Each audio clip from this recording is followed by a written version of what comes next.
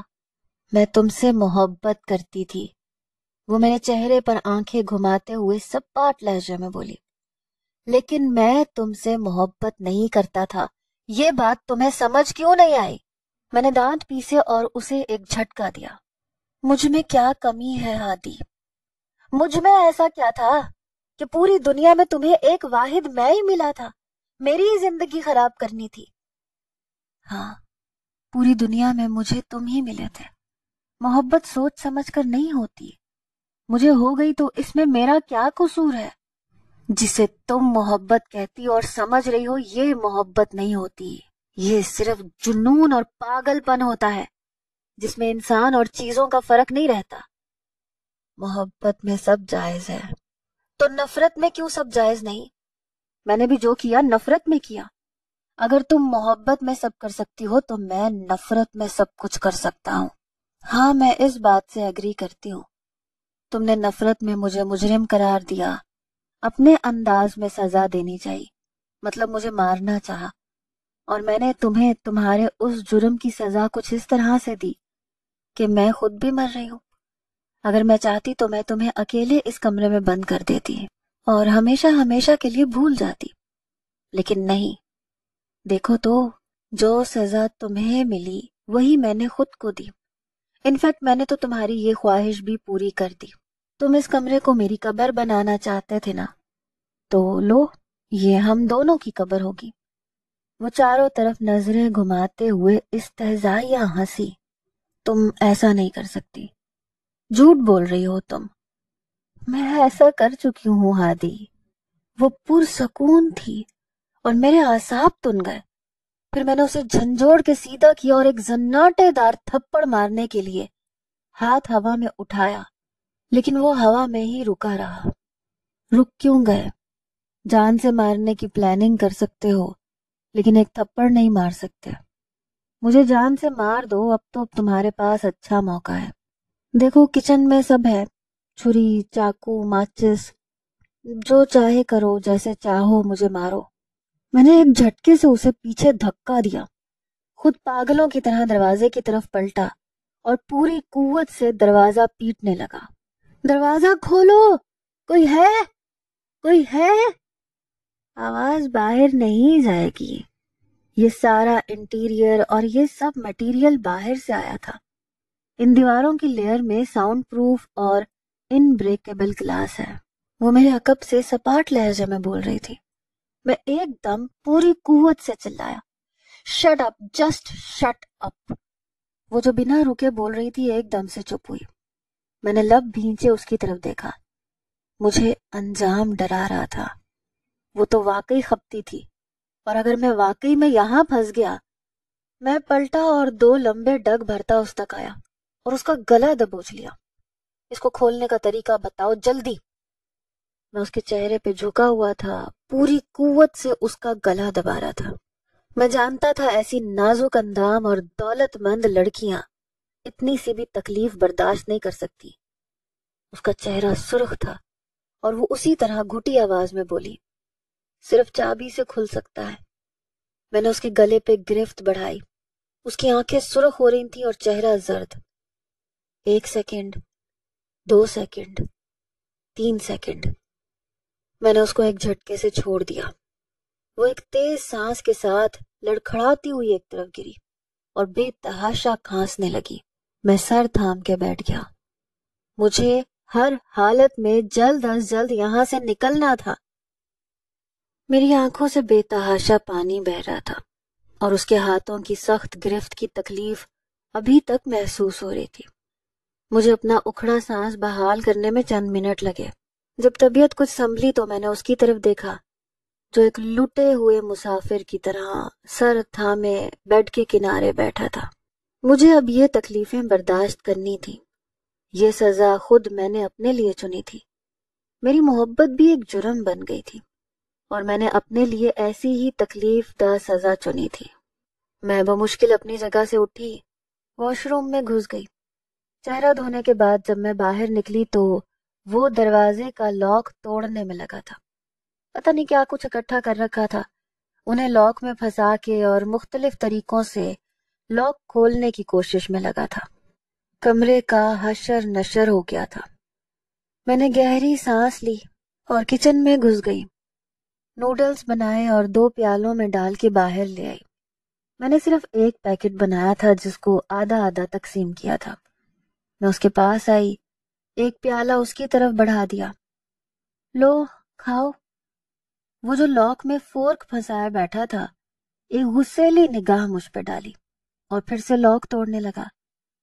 میں چند سیکنڈ یوں ہی پیالہ لیے اس کے سرہانے کھڑی رہی، پھر ایک طرف لگے چھوٹے سے 2 کرسیوں کے ڈائننگ ٹیبل پہ جا بیٹھی۔ اس کا پیالہ میز پہ رکھا اور خود کھانے لگی۔ ٹھک ٹن ٹم مختلف آوازیں کمرے میں گونج رہی تھیں۔ کچھ عرصے تک زندہ رہنے کا سامان ہے یہاں، میں نے اونچی آواز میں اسے سنایا۔ اس کے ہاتھ رک گئے، کمرے میں خاموشی چھا گئی۔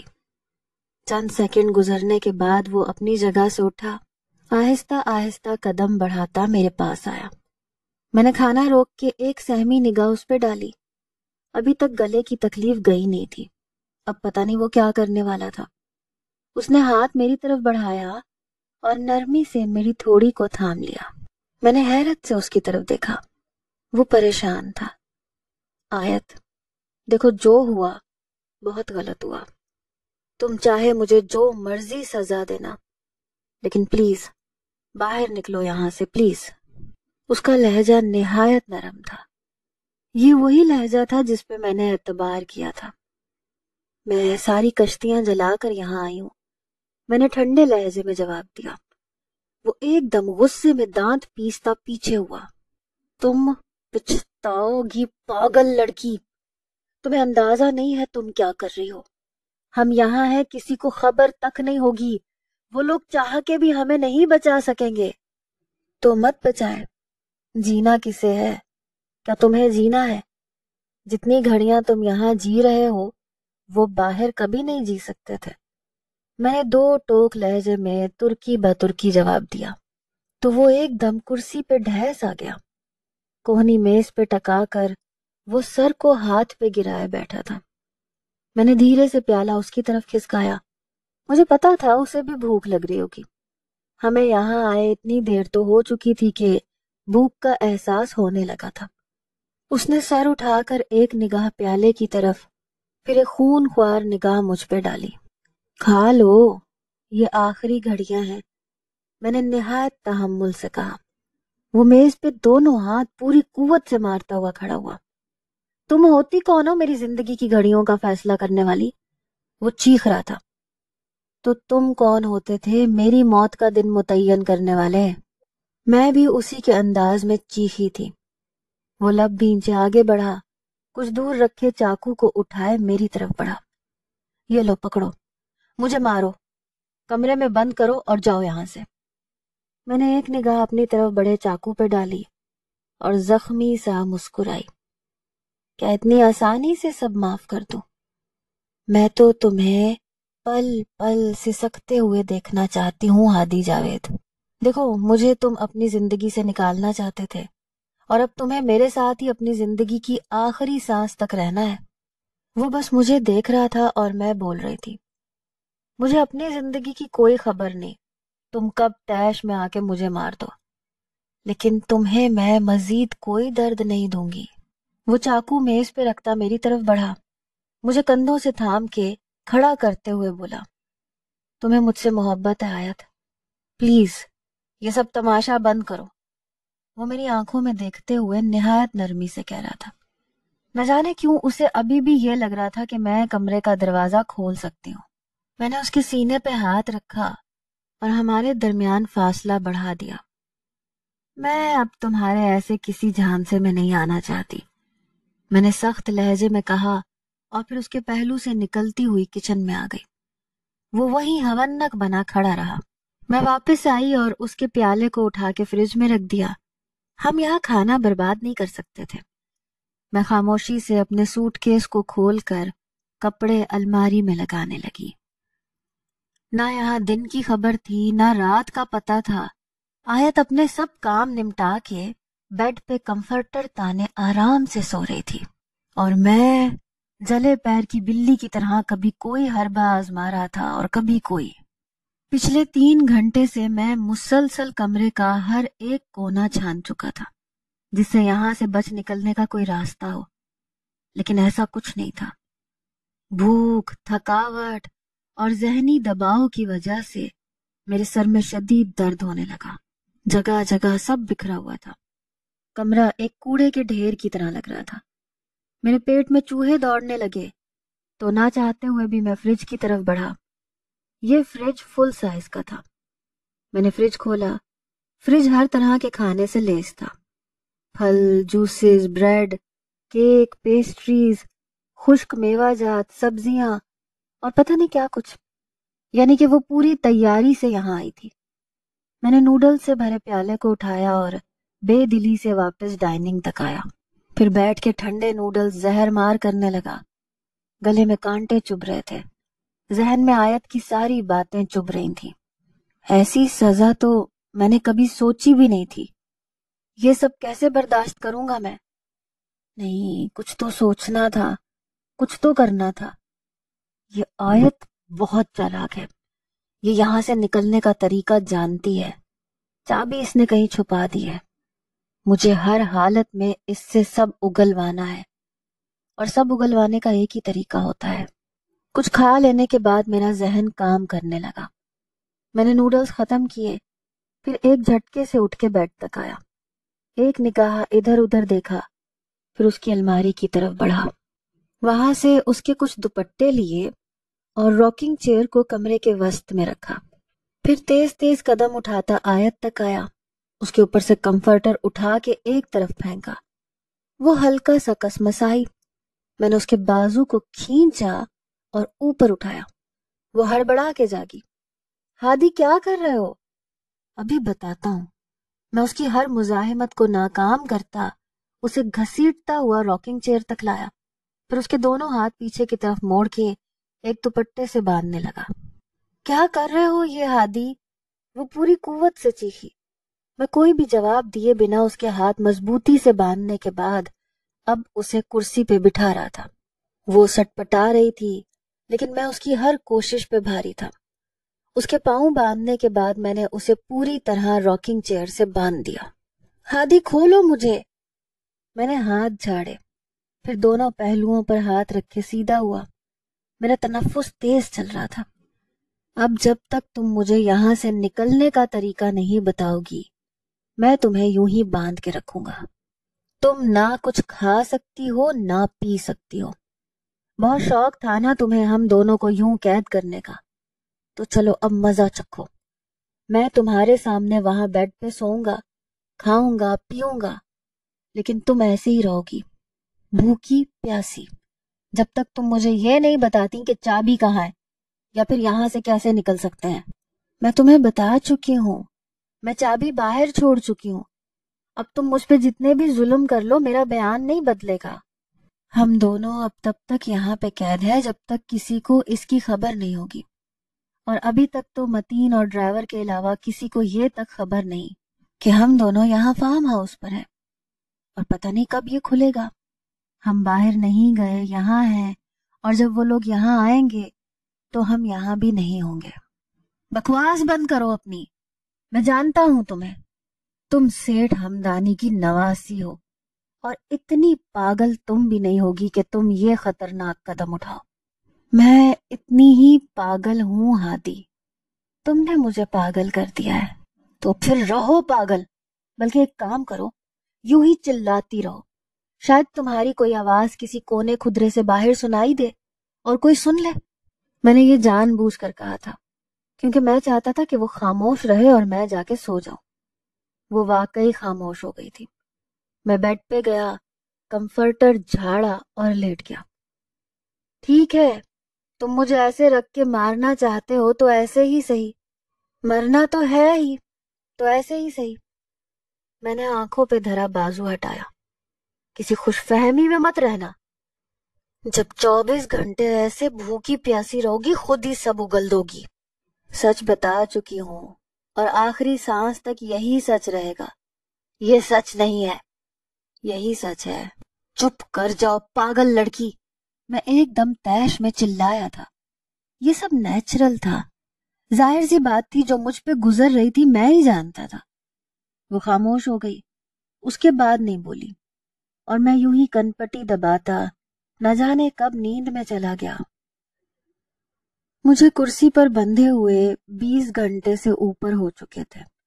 ان گھنٹوں میں وہ ایک لمبی نیند لے چکا تھا، شاور لے چکا تھا، 2 بار کھانا کھا چکا تھا، اس سب میں کئی بار دروازے کے تالے کو توڑنے کی کوشش کر چکا تھا، اور اب مزے سے بیڈ پر ٹانگے پسارے ٹی وی دیکھ رہا تھا۔ وہ پچھلے 3 گھنٹوں سے ٹی وی پہ نیوز سن رہا تھا۔ ظاہر سی بات تھی، اس کمرے میں بند ہونے کے بعد سب سے بڑا تجسس باہر کے حالات کے بارے میں جاننے میں تھا، اور ادھر میری حالت ہر گزرتے پل کے ساتھ بد سے بدتر ہوتی جا رہی تھی۔ میرا گلا خشک تھا، جسم بھوک پیاس اور مسلسل ایک ہی حالت میں بندھے رہنے کی وجہ سے نڈھال ہو رہا تھا۔ میں ہر 10 یا 15 منٹ بعد اسے یہ بتا رہی تھی کہ میں سچ کہہ رہی ہوں، میرے پاس چابی نہیں ہے، اور وہ ڈھیٹ بنا بیٹھا رہتا۔ میں چیخ چیخ کے خود ہی چپ ہو جاتی۔ اب تو بھوک پیاس کی وجہ سے آواز بھی نہیں نکل رہی تھی۔ ہادی پلیز مجھے کھولو، میں سچ کہہ رہی ہوں، میرے پاس چابی نہیں ہے، میں مر جاؤں گی ہادی، اور اگر میں ابھی مر گئی تو مشکل تمہارے لیے ہوگی، تمہیں میری ڈیڈ باڈی کی بدبو کے ساتھ زندہ رہنا پڑے گا، جیسے کہ میں تمہیں جانتا نہیں ہوں۔ میں تمہیں اچھے سے جانتا ہوں آیت بی بی، سچ بتاؤ اور میں دروازے کے ساتھ ساتھ تمہیں بھی کھول دوں گا۔ ٹی وی چینل بدلتے ہوئے وہ نہایت پرسکون اور ڈھیٹ پن سے کہہ رہا تھا، پتہ نہیں تم یقین کیوں نہیں کر رہے ہو، میں سچ کہہ رہی ہوں۔ کہہ رہی ہوگی، پر مجھے صرف وہی سننا ہے جو میں چاہتا ہوں۔ بھلا میں وہ سب کیسے کہوں جو مجھے پتہ ہی نہیں ہے؟ اس کمرے کی 3 کیز تھی، جن میں سے ایک چابی کو میں استعمال کرتی تھی، باقی کی 2 ہمدانی ہاؤس کی کسی الماری کے کسی کونے میں ہے، مجھے یاد بھی نہیں ہے۔ تم جھوٹ بول رہی ہو، ایک چابی کے علاوہ اس کمرے کا کوئی تو ایسا راز ہوگا جو صرف تمہیں پتہ ہے، اور اگر تم یہ سمجھتی ہو کہ میں تمہاری طرح کا خود غرض اور بے حس ہوں کہ خود اس کمرے سے نکل جاؤں گا اور تمہیں یہاں مرنے کے لیے چھوڑ دوں گا، تو یہ غلط ہے۔ میں تمہیں ساتھ لے کے باہر نکلوں گا۔ میں ایسا کوئی راز نہیں جانتی ہوں، تم جانتی ہو، لیکن ابھی بھی اکڑ اور خود غرضی میں ہو۔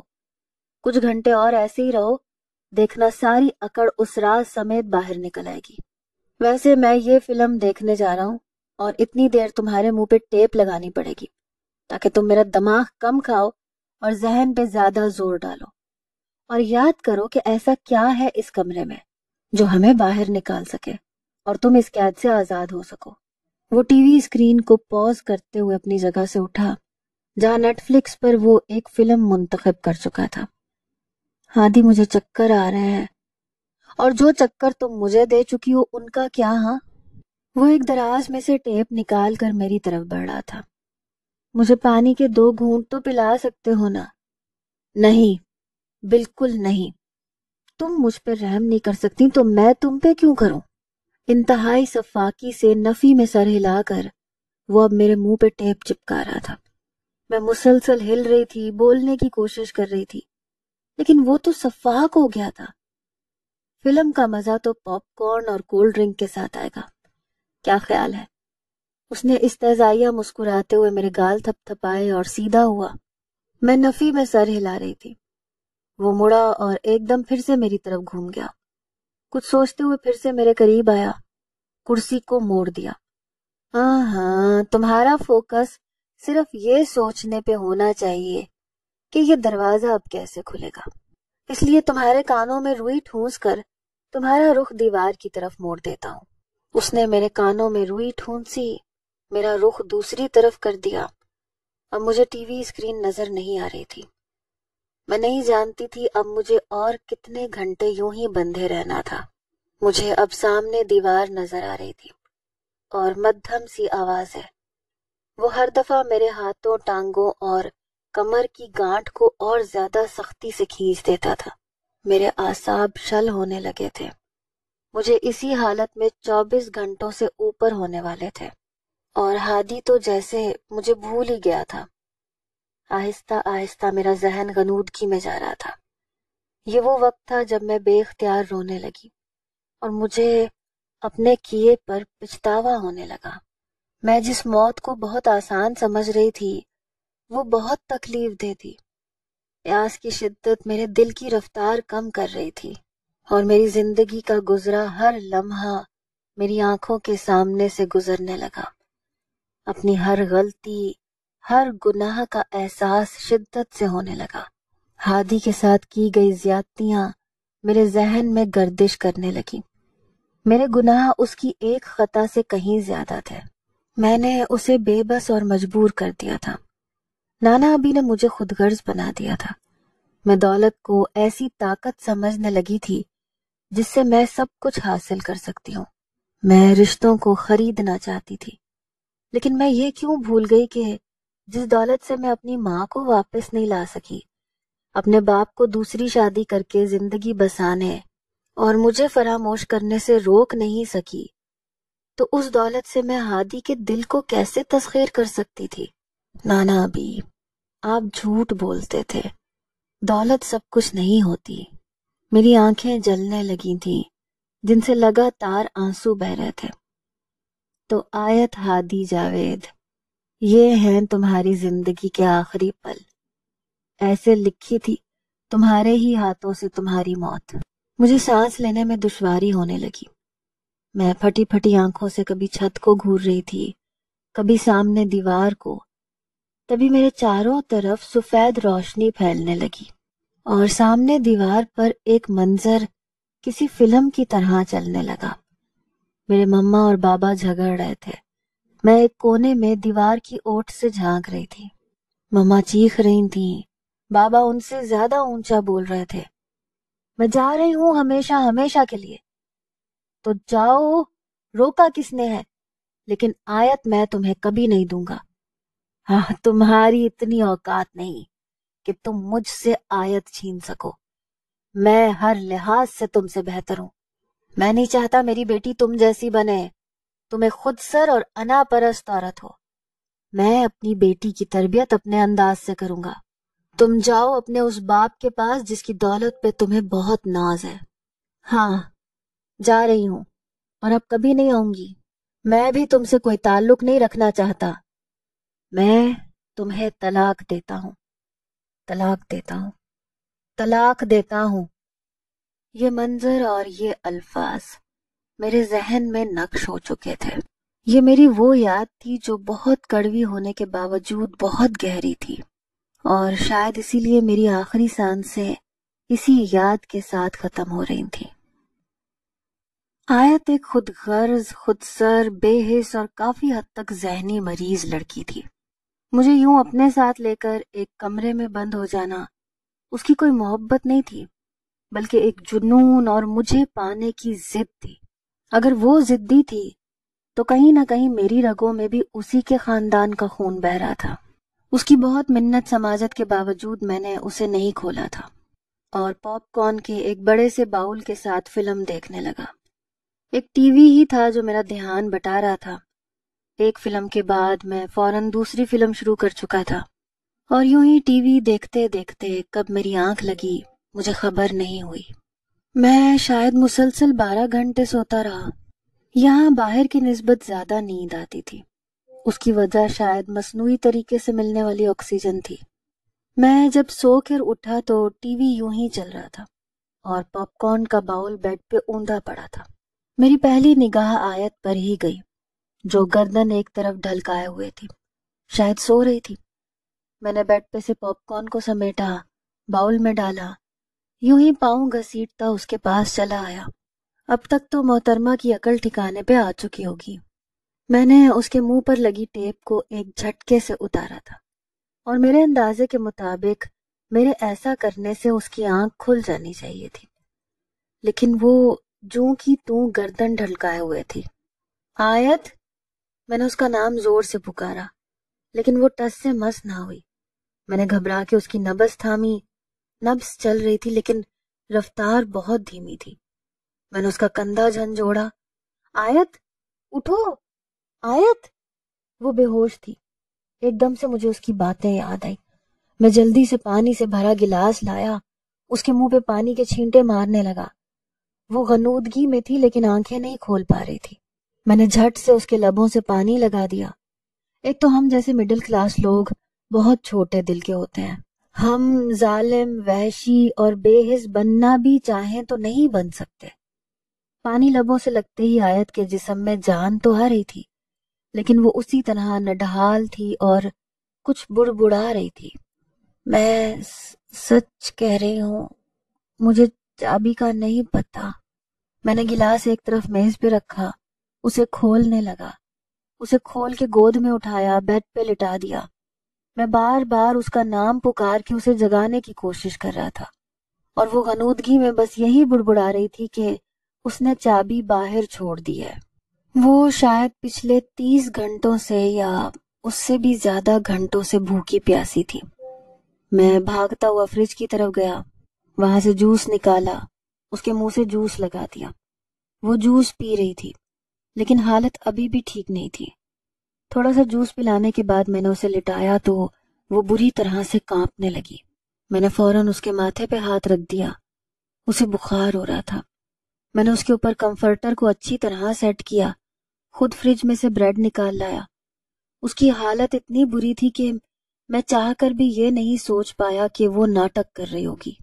بریڈ کے ساتھ ایک گلاس دودھ کا لے کر میں واپس اس کے قریب آ بیٹھا۔ آیت اٹھو، کچھ کھا لو۔ میں نے اس کے گال کو تھپ تھپانے کے لیے چھوا تو جیسے میری آنکھیں پوری کھل گئیں۔ اس کا جسم آگ کی طرح تپ رہا تھا۔ اف، میرے اوسان خطا ہوئے۔ فرسٹ ایڈ باکس کچن میں ہی رکھا ہوا تھا۔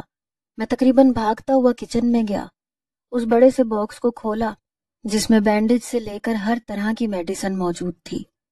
مجھے ابھی اسے صرف بخار کی دوا دینی تھی، اور اس کے لیے بروفن کی ٹیبلٹ بہتر تھی۔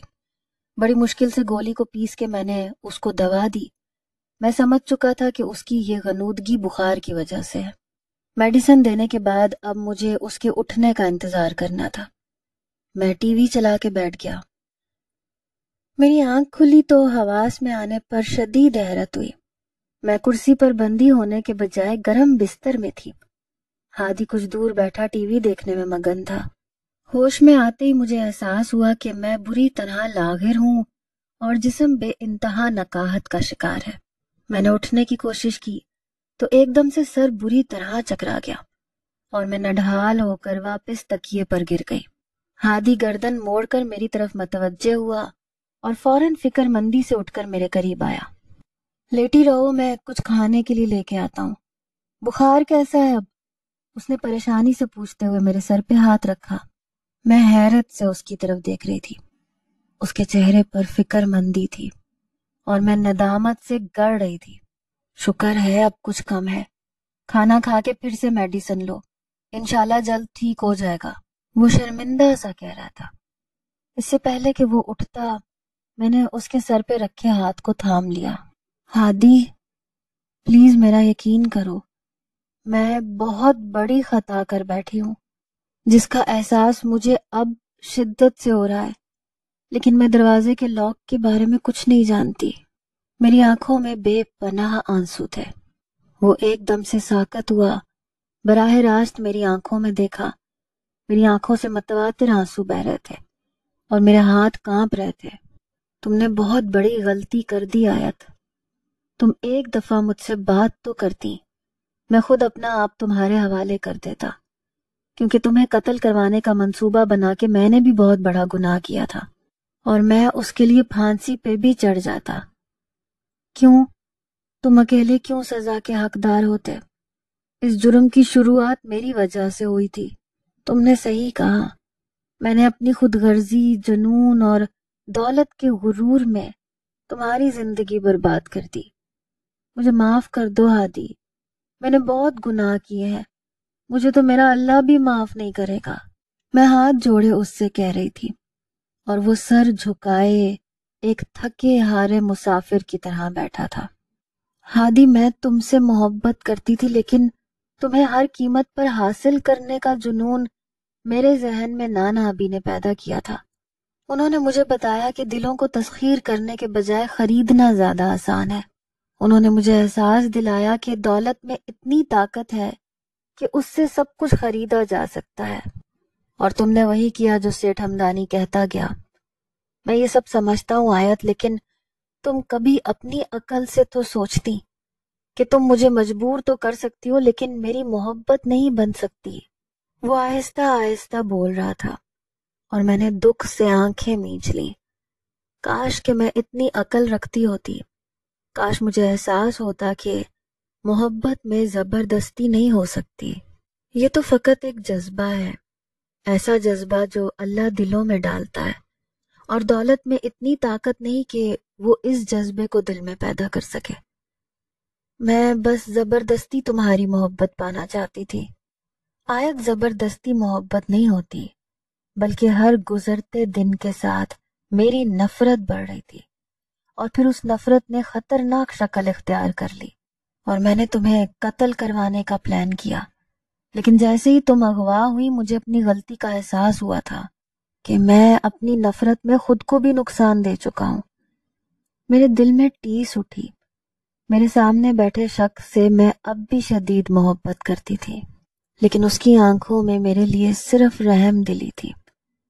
چند پل یوں ہی خاموشی میں گزر گئے، پھر جیسے ہی میں نے بولنے کے لیے لب کھولے، اس نے ہاتھ کے اشارے سے روک دیا۔ اچھا، بعد میں بات کرنا، پہلے کچھ کھا لو، میں بریڈ اور دودھ لے کے آتا ہوں۔ اس نے نہایت نرمی سے کہہ کے اپنا ہاتھ چھڑوایا اور کچن میں چل دیا۔ وہ یقیناً میری حالت دیکھ کے گھبرا گیا تھا، لیکن میرے لیے اتنا بہت تھا کہ اسے میری بات پہ یقین آ گیا ہے۔ کچھ دیر بعد وہ ٹرے تھامے میرے سامنے بیڈ کے کنارے پہ بیٹھا تھا۔ میں نے اٹھنے کی کوشش کی، لیکن ناکام رہی۔ اس نے ٹرے کو بیڈ کی سائیڈ میز پہ رکھا، مجھے بٹھا کے کمر کے پیچھے تکیا سیٹ کرنے لگا۔ مجھے شرمندگی کا احساس ہو رہا تھا۔ میں اٹھ کے بیٹھی تو اس نے ٹرے کو میری گود میں رکھ دیا۔ بھوک سے میری آنتیں سکڑ رہی تھیں۔ میں نے 1 سیکنڈ کی بھی دیر کیے بنا کھانا شروع کر دیا، اور وہ یوں ہی پریشان سا اٹھ کے دروازے کے پاس چل دیا، تالے کو گھور گھور کے دیکھنے لگا۔ کھانا ختم کرنے کے بعد مجھے اپنی حالت پہلے سے بہتر لگنے لگی۔ وہ ابھی تک وہیں کھڑا تالے کا جائزہ لے رہا تھا۔ یہ لاک میں نے باہر سے منگوایا تھا، یہ ان بریکیبل ہے، جسے اس کی چابی کے علاوہ کسی طرح سے بھی کھولنا ممکن نہیں ہے۔ میں شرمندہ سے لہجے میں بتا رہی تھی، کچھ بھی ناممکن نہیں ہوتا، اس تالے کو بھی ٹوٹنا ہوگا، لیکن مسئلہ یہ ہے کہ یہاں ہتھوڑی ٹائپ کی کوئی چیز نہیں ہے۔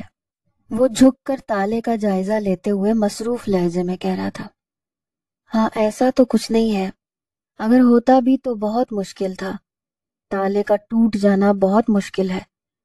وہ ایک دم سے پلٹا، پھر تیز تیز قدم اٹھاتا میرے پاس آیا۔ آیت، دیکھو، ہم دونوں مل کر کچھ نہ کچھ تو ایسا کر سکتے ہیں کہ ہم اس کمرے سے باہر نکل سکیں۔ تم بتاؤ، کیا تم نہیں چاہتی یہاں سے نکلنا؟ میں ایک دم خاموش ہو گئی، پھر سر جھکا لیا، پھر چند سیکنڈ خاموش رہنے کے بعد سر اوپر اٹھایا۔ سچ کہوں تو واقعی میں اب پچھتا رہی ہوں، یہاں سے نکلنا چاہتی ہوں۔ وہ ایک دم پرجوش انداز میں میرے قریب آ بیٹھا۔ ہاں تو ٹھیک ہے نا، ہم دونوں مل کے ایسا کر سکتے ہیں، کچھ تو ایسا ہوگا نا جو پاسبل ہو، ہم ہر کوشش کریں گے، دن رات کریں گے۔ میں نے آہستگی سے سر ہلایا۔